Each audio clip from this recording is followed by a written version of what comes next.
السلام علیکم ورحمۃ اللہ وبرکاتہ۔ نبی کریم صلی اللہ علیہ وسلم کے بتائے ہوئے شب معراج کے خاص نفل آج بتانے جا رہا ہوں۔ آج چونکہ شب معراج شریف ہے تو یہ جو نفل آپ کو میں بتانے جا رہا ہوں یہ نفل ضرور ادا کر لیجئے گا۔ انشاءاللہ عز و جل ہر طرف اللہ کی رحمتیں برسیں گی اور تمام مرادیں پوری ہوں گی۔ جو شخص یہ نفل آج ادا کر لے گا اللہ تبارک و تعالی اس کے تمام گناہوں کو معاف فرما دے گا۔ وہ نفل کس طریقے سے ادا کرنے ہیں، نیت کیسے کرنی ہے، مکمل طریقہ بتاؤں گا، لیکن اس کی تفصیلات میں جانے سے پہلے گزارش ہے کہ اگر آپ نے ابھی تک میرا چینل سبسکرائب نہیں کیا تو میرے اس چینل کو کریں سبسکرائب اور بیل آئیکن کو دبا لیں تاکہ اس طرح کی لیٹسٹ اور نئی سنی ویڈیوز آپ تک بآسانی اور بر وقت پہنچ سکے۔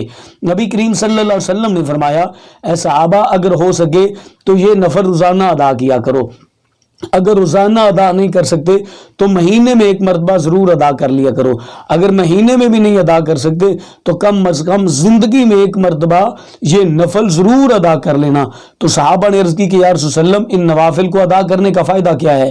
تو نبی پاک صلی اللہ علیہ وسلم نے ارشاد فرمایا کہ جو شخص ان نوافل کو ادا کر لے گا اللہ تبارک و تعالی اس کی ساری زندگی کے گناہ معاف فرما دے گا۔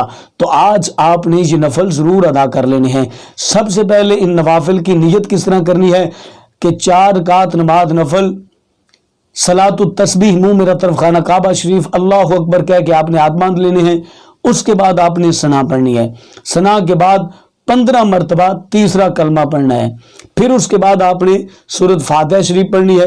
سورۃ فاتحہ شریف کے بعد آپ نے جو بھی سورت پڑھنی چاہیں وہ آپ پڑھ سکتے ہیں۔ اس کے بعد پھر آپ نے 10 مرتبہ تیسرا کلمہ یعنی سبحان اللہ والحمد للہ ولا الہ الا اللہ واللہ اکبر پڑھ لینا ہے۔ اس کے بعد آپ نے رکوع میں چلے جانا ہے۔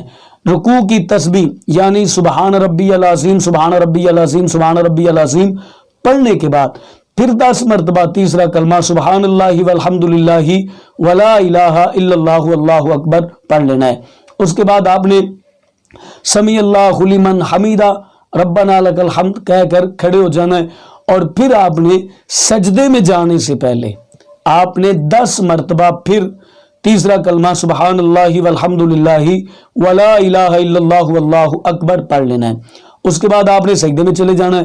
سجدے کی تسبیح پڑھنے کے بعد یعنی سبحان ربی الاعلیٰ سبحان ربی الاعلیٰ سبحان ربی الاعلیٰ پڑھنے کے بعد پھر آپ نے 10 مرتبہ تیسرا کلمہ سبحان اللہ والحمد للہ ولا الہ الا اللہ واللہ اکبر پڑھ لینا ہے۔ اس کے بعد پھر آپ نے جب دونوں سجدوں کے درمیان بیٹھنا ہے جس کو جلسہ کہا جاتا ہے تو پھر آپ نے 10 مرتبہ تیسرا کلمہ سبحان اللہ والحمد للہ ولا الہ الا اللہ واللہ اکبر پڑھ لینا ہے۔ اس کے بعد پھر آپ نے دوسرے سجدے میں چلے جانا ہے۔ دوسرے سجدے کی تسبیح سبحان ربی الاعلیٰ سبحان ربی الاعلیٰ سبحان ربی الاعلیٰ پڑھنے کے بعد پھر آپ نے 10 مرتبہ تیسرا کلمہ یعنی سبحان اللہ والحمد للہ ولا الہ الا اللہ واللہ اکبر پڑھ لینا ہے۔ اسی طریقے سے یہ آپ کی ایک رکعت مکمل ہو گئی۔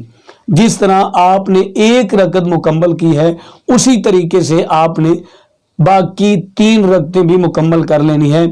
اور آسان کر دوں کہ جب آپ نے رکعت مکمل کر کے قیام کی حالت میں کھڑے ہونا ہے تو 15 مرتبہ تیسرا کلمہ پڑھنا ہے، باقی ہر مقام پر آپ نے 10 مرتبہ تیسرا کلمہ پڑھنا ہے۔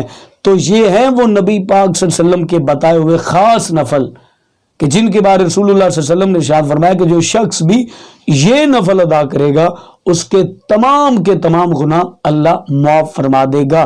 تو مجھے امید ہے کہ آج کی میری ویڈیو آپ کو اچھی لگی ہوگی۔ اپنی فیملی کا بہت سارا خیال کیجیے گا۔ اللہ حافظ۔